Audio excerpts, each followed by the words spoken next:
আন্নিয়ন হাসেও দক্ষিণ কোরিয়ার পছন্দটি দেখে আপনাদেরকে জানাই আন্তরিক শুভেচ্ছা এবং অভিনন্দন। আজকে নিয়ে এসেছি একদম আলাদা একটা অভিজ্ঞতা। আমার কোরিয়ান মালিকের ছোট মেয়ের বিয়ের অনুষ্ঠান।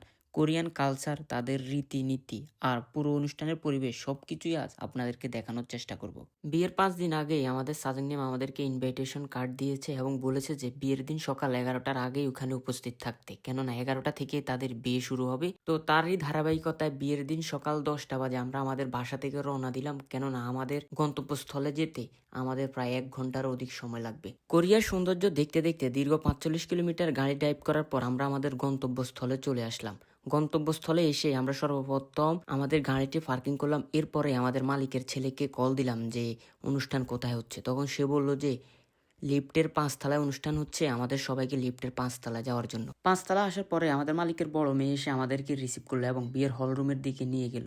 আমরা গিয়ে দেখি মোটামুটি আমরা যাওয়ার ১০ মিনিট আগে বিয়ের অনুষ্ঠান শুরু হয়ে গেছে। তারপর কিছু সময় দাঁড়িয়ে তাদের বিয়ের বাকি অনুষ্ঠানগুলো দেখতে থাকলাম।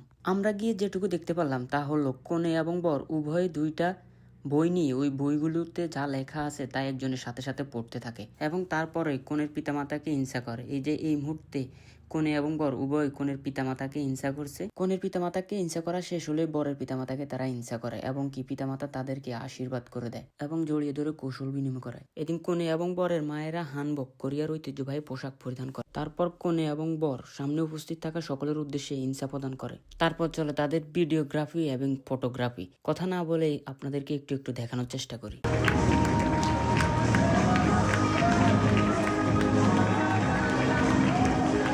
우리 신앙심에서 끝까지 박수 부탁드리겠습니다.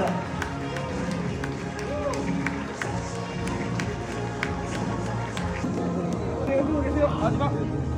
하고 계실게요. 고생하셨습니다.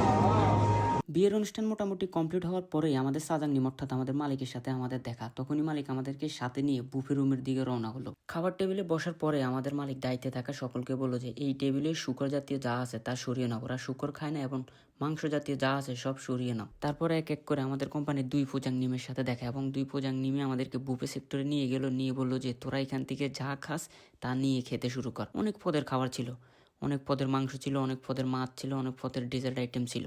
যেহেতু আমরা মাংস জাতীয় খাবার কোরিয়াতে অ্যাভয়েড করি, তাই আমরা মাংস জাতীয় খাবার না খেয়ে ৫-৬ আইটেমের মাছ, বিভিন্ন প্রকার সবজি, বিভিন্ন প্রকার ফল এবং বিভিন্ন প্রকারের ডেজার্ট আইটেম, বিভিন্ন প্রকারের জুসগুলো আমরা খেয়েছিলাম।